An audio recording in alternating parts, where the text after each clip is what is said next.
દ્વારકાધીશ મિત્રો, હવે બધા સિનિયર સિટીઝનોએ જો દર્શન કરીને બધા બસ પાસે આવીને ઊભા રહી ગયા છે પાર્કિંગમાં. હવે એમના બધા ભેગા થાય એટલે પછી નાગેશ્વર જવાનું છે. નાગેશ્વરથી આવીને પછી સ્વામિનારાયણના મંદિરે ભોજન રાખેલું છે એટલે ત્યાં ભોજન કરી અને થોડી વાર આરામ કરીને પછી દાદા ખાઈ જાય. જલસો થઈ ગયો ને બધાને. અત્યારે જ આ બધા ભેગા થાય છે. હવે હમણાં થોડા વાર ભેગા થઈ જાય બધા પછી બસો ઉપાડીએ. જય દ્વારકાધીશ બા. ટોપી ઊંધી ટોપી પહેરી તમે. બા થઈ ગયા ઊભું થવાય હવે. દર્શન થઈ ગયા બા તમારે દ્વારકાધીશ ના? તમારે છોકરી આવી હતી. તમારી દીકરી છે? બરાબર, સરસ. હા, ભાઈ ના ઘરના હે. મોરબીના છે. તો તમારે દર્શન થઈ ગયા ને ભગવાન સારી રીતે બરાબર થઈ ગયા? મહિલા પોલીસ મને તેડી ગઈ બાવનું જાળી. મેં જો અમારી છોકરીને લઈ ગયો ભેગી રાખે તો હું એકલી નહીં આવી. તો ભગવાન ના તમે ભગવાન પાસે શું માંગ્યું? શું માંગ્યું એમને? હાથ પગ હાજર રાખજો. હાથ પગ હાજર રાખજો. હાજર છે ને તમારે અત્યારે? હાજર છે.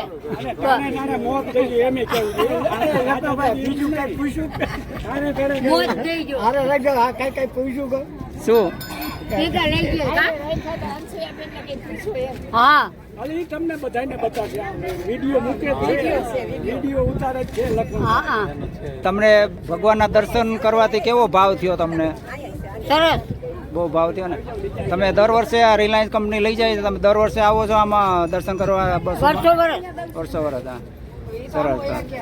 તમારે કેટલી ઉંમર થઈ મારી? 75. તો કઈ બહુ જાજી ન કહેવાય હજી. હા, તો નાના જ કહેવાય. હા, તો તમે હાલો હજી નાના. કે હજી હવે આથી મોટું કેવડું થવું કે નાના જ કહેવાય.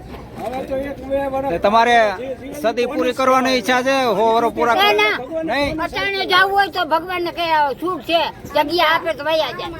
એમ પણ તમારે ટિકિટ ફાઈટા વગર નો મેળા આવે ને. ટિકિટ બુકિંગ કરાવવું પડે તમારે. બુકિંગ કરાવ્યું તમે? હજી કરાવ્યું નથી. આ બસું નું કરાવ્યું છે. એનું તો નથી કરાવ્યું. હા, તો એ તમારો નંબર લાગશે તો તમને આવશે તેડવા. સારું. વિમાન લઈને આવશે. વૈકુંઠમાં જવું છે કે ક્યાં જવું તમારે? હવે જ્યાં લઈ જાય વૈકુંઠમાં લઈ જાય કે રથડામાં બેહારીને ક્યાંક લઈ જાય. સરગમાં જાય જ્યાં લઈ જાય ત્યાં જાવ. જ્યાં લઈ જાય. હા, જે કાળિયા ઠાકર ની જેવી ઈચ્છા. બરાબર. ઈચ્છા બસ.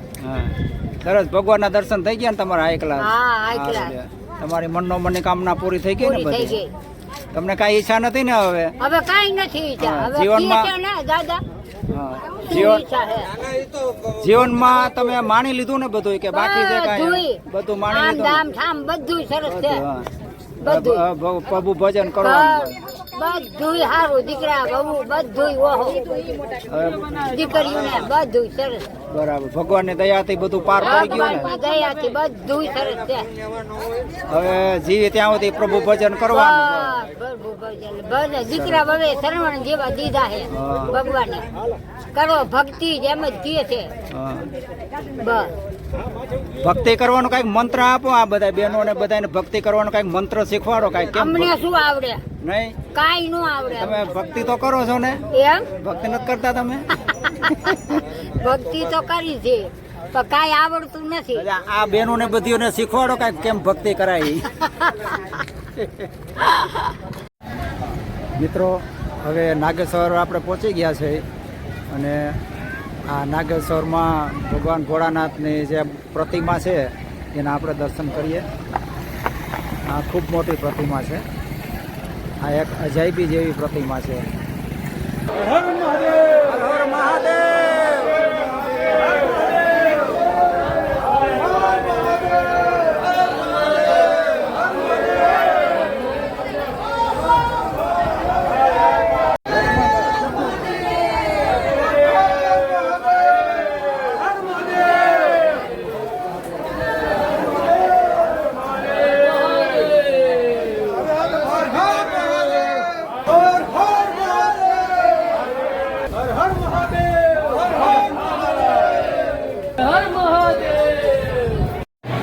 મિત્રો હવે આપણે મંદિર પરિસરની અંદર આવી ગયા છે.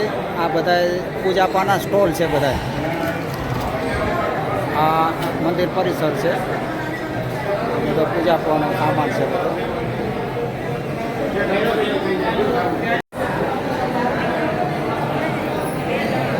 મિત્રો આ ભગવાન ભોળાનાથની શિવલિંગ છે. ત્યાં કંઈક ઊંધું બોલી દે તેવરમાં છેલ્લે સુધી જ્યારે પોઝિશન નીચે તેવરમાં આવી ને આ શિવલિંગની પૂજા થાય છે. નાગેશ્વર ભગવાનની પૂજા થાય છે.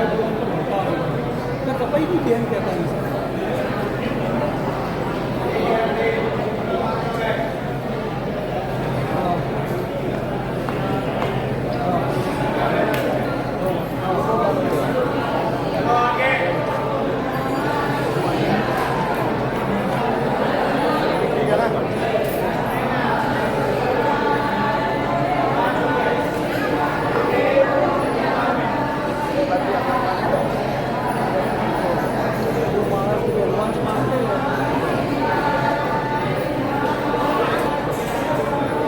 फिर से आगे दोबारा कोई वीडियो को दिखा दे रहा हूँ.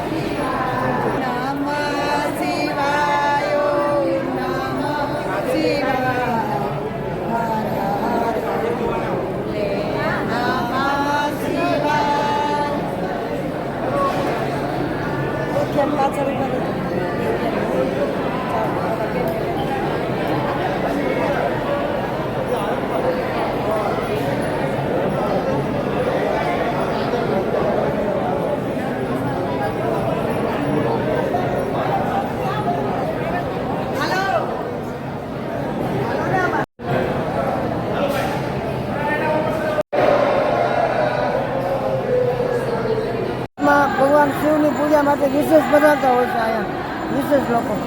અને અહીંયા ભગવાન ભોળાનાથની પૂજા અર્ચના કરી લોકો બધા ખુશ થાય છે, આનંદમાં રહે છે. અને ભગવાન ભોળાનાથની એના ઉપર કૃપા હોય છે. અહીંયા ભગવાન શિવ અને પાર્વતી એ નાગ નાગિનના રૂપમાં છે. ભગવાનને અહીંયા નાગ નાગિનનું જોડું ચડાવવાનું મહત્વ છે. નાગ નાગિનનું જોડું ચડાવવાથી ભગવાન શિવ પાર્વતી છે એ પ્રસન્ન થાય છે. બોલો નાગેશ્વર મહારાજ, આ આપણે શિવલિંગની આ નાગેશ્વર ભગવાનની સ્થાપના કયા યુગમાં થઈ, કેટલા વર્ષ પહેલા થઈ એ ખ્યાલ તમને? આ તો સ્વયંભૂ શિવલિંગ છે. સ્વયંભૂ કૃષ્ણ ભગવાને દ્વાપર યુગમાં અહીંયા પૂજા કરેલી છે કૃષ્ણ ભગવાને. અને ભગવાન નાગનાગિન સ્વરૂપમાં દર્શન દીધેલા છે અહીંયા સુપ્રિયા ભક્તને. ત્યારથી ભગવાનની પૂજા અહીંયા નાગનાગિનના રૂપમાં થાય છે. શિવ પાર્વતી નાગ એટલે નાગેશ્વર નામ પડ્યું ને. નાગનાગીના સ્વરૂપના દર્શન આપ્યા એટલે ભગવાનની સ્થાપના નાગેશ્વર મહાદેવના સ્વરૂપમાં થઈ. બરાબર. જય નાગેશ્વર. જય નાગેશ્વર. આ નાગેશ્વર મહાદેવના પરિસરમાં ભગવાન ભોળાનાથની પ્રતિમા છે. ભગવાન ભોળાનાથ અને માતા પાર્વતી નંદી ઉપર બિરાજમાન થયેલા છે અને આ એમની પ્રતિમા છે. અત્યારે પાછળના ભાગમાં કલર કામ થઈ રહ્યો છે. મિત્રો, આ ભગવાન ભોળાનાથની પ્રતિમાનો પાછળનો ભાગ છે. આ બહુ મોટી પ્રતિમા છે. આ એનો પાછળનો ભાગ છે.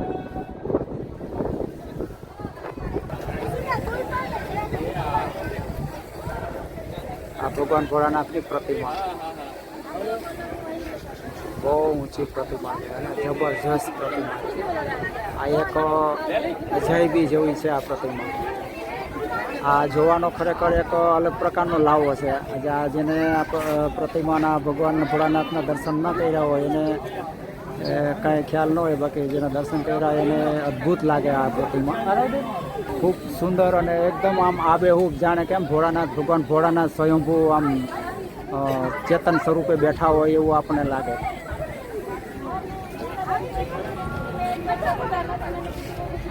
જય મહાદેવ મહારાજ.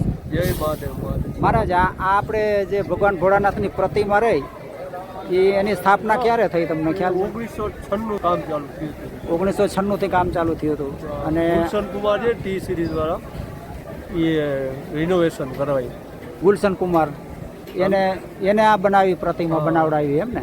બરાબર. બે થઈને 6.5 કરોડમાં મંદિર મંદિર ને આ મૂર્તિ બે મંદિરનું મકાન જ્યાં હોલ રહ્યો એ બધું બધું આવી જાય મંદિર બધું ગુંબજનો ને બધો ભાગ એમ અને આ મૂર્તિ એ બધું તેને 6.5 કરોડમાં એ વખતે ઘણા વર્ષો થયા છે ને 96 માં કામ હા ચાલુ થયું. 1996 બહુ જાજા વર્ષ થઈ ગયા સરસ તે અંદર શિવલિંગ જે 5,500 વર્ષ જૂની છે. 5,500 વર્ષ છે દ્વારકાધીશે અહીંયા અભિષેક પૂજા કરી હા પછી દ્વારકા નગરી વસાઈ. હા.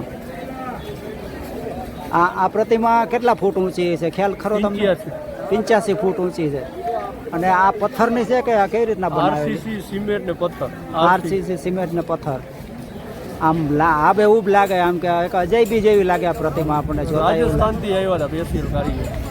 ક્યાંથી રાજસ્થાનથી હા બહુ સરસ પ્રતિમા બનાવી છે બહુ ઊંચી આટલી ઊંચી પ્રતિમા મેં ક્યાંય જોઈ નથી કદાચ બીજે ક્યાંય ન પણ હોય કદાચ આટલી ઊંચી પ્રતિમા લગભગ નહીં હોય ક્યાંય ભારતમાં આપણે ખબર નહીં હવે તો હોય કે ના હોય શ્રીનાથજી બાજુ છે એ બાજુ છે ના નાથ દ્વારા નાથ દ્વારા ત્યાં પણ એ છે આ બહુ સરસ પ્રતિમા બનાવી છે અને આપણે ગુજરાત ભાગ્યશાળી છે આપણે ગુજરાતમાં 2 શિવલિંગ હોય 2 જ્યોતિર્લિંગો છે સોમનાથ અને નાગેશ્વર 5,500 વર્ષ થયા એમ ને અહીંયા પૂજા વિધિ બધી વહીવટ કઈ રીતના મંદિરનો થાય પૂજારી કોણ હોય અહીંયા બધા એટલે એ પૂજારી એનું જ ફેમિલી જ છે ભારતીય પરિવાર આમ પરંપરાગત પેઢી દર પેઢીથી પૂજા કરતા હોય છે પરંપરાગત ભારતીય પરિવાર એમ ને અંદર એક આપણે મહારાજ બેઠા હતા ગુંબજની બાજુમાં એક મહારાજ બેઠા હતા જાડા એવા એ પૂજારી છે ને મેન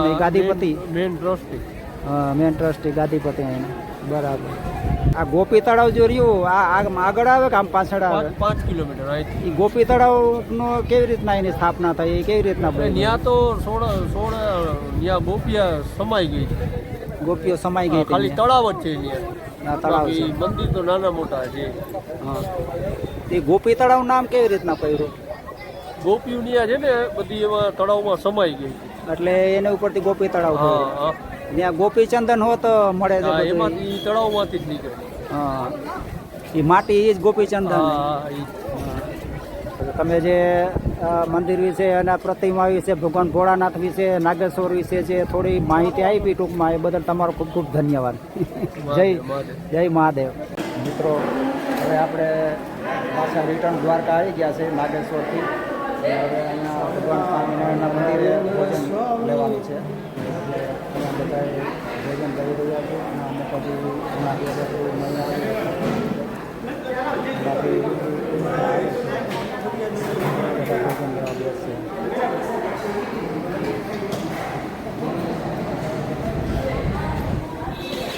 લાડુ ભજીયા પૂરીના મેથીના ગોટા ચટણી રોટલી શાક 2 જાતના દાળ ભાત સંભાળા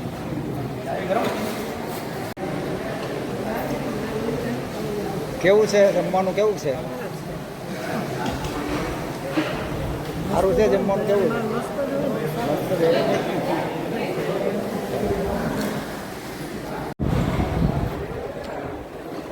કેવું છે જમવાનું મસ્ત સારું છે ને કે કાંઈ ઘટે છે કેમ બા શરદી થઈ ગઈ છે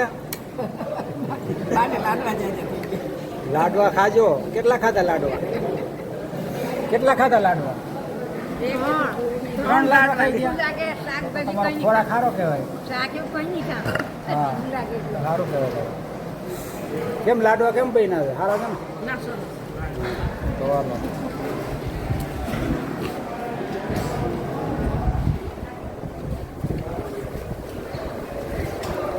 મિત્રો હવે રિટર્ન પાછા રિલાયન્સ ટાઉનશીપમાં જઈએ છીએ અને હવે રસ્તામાં એ જ હોટલ આવી છે પાછી સવારે હોટલે જે વોલ્ટ કરેલો હતો અમીધારા હોટલમાં એ જ હોટલમાં પાછો બપોર પછી વોલ્ટ કરેલો છે અત્યારે હવે ચા પાણી નાસ્તા કરીને પછી રિલાયન્સ ટાઉનશીપમાં રવાના થવાનું છે દ્વારિકાનો નાથ મારો રાજા છોડ છે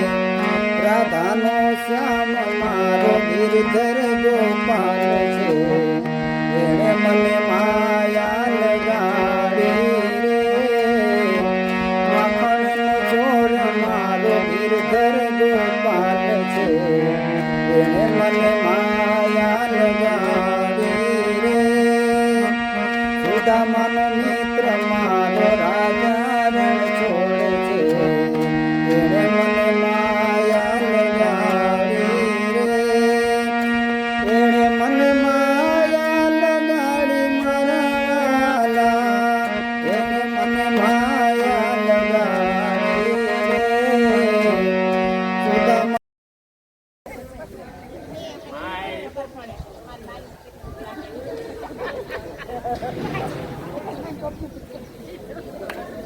ટોપી પહેરી